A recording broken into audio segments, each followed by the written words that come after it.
If we delve into our past, whether recent or distant, we will undoubtedly find many examples of situations where we have performed well, whether in our private or professional lives. 100 meters run in 1 second less.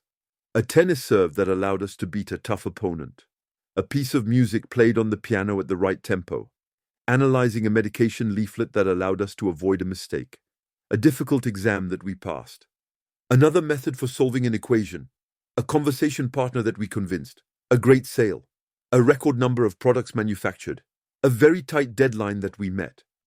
We understand that each and every one of us has been, is, and will be confronted with great performances. How do they make us feel? Some will talk about pride, others about pleasure. Some will mention self-confidence, others motivation, well-being, joy.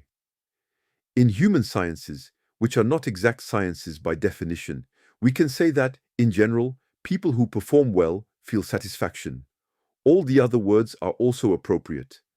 And when we are satisfied with our performance, when it generates pride, well-being, motivation, self-confidence, and pleasure, it makes us want to go one step further.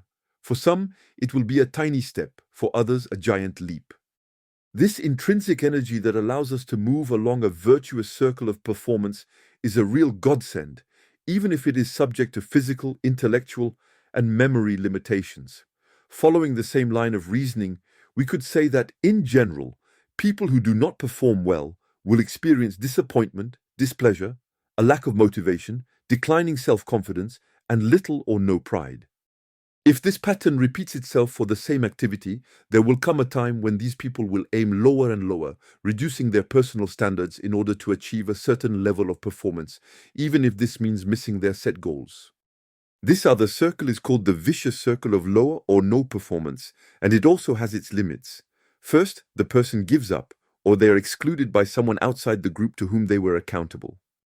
In order to avoid stigmatizing or labeling individuals, it is preferable to consider a main task or activity rather than a whole set of activities, such as a job, a sport, or a year of study. This way, we will have students who may excel in certain subjects, perform moderately well in others, and be mediocre in still others. This avoids creating good and bad elements, exceptional collaborators or failures. To talk about performance, we need certain prerequisites, objectives without which it is impossible to set a course of action and performance indicators to measure progress towards those objectives. Without these two elements, there can be no talk of performance. To promote performance, the environment must necessarily include basic infrastructure. How can we function without toilets, coffee machines, cafeterias, or locker rooms? How can you play a sport like basketball or soccer without lines on the ground, bleachers or showers? As we can see, it would be more difficult, if not impossible, to perform without these elements. From this diagram, we can deduce a way of understanding the concepts of leadership and management. In each of these two cases, it is neither a function nor a title. It is a role, a set of activities.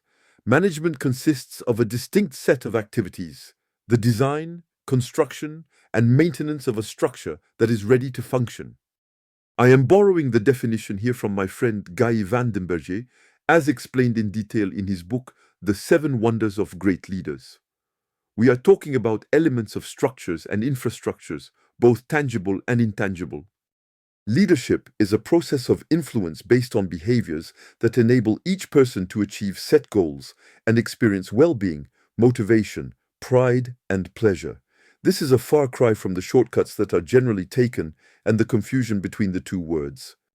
As long as the role of management is not fulfilled, the role of leadership cannot be fully expressed. The roles are complementary. They can be performed by the same person or by different people.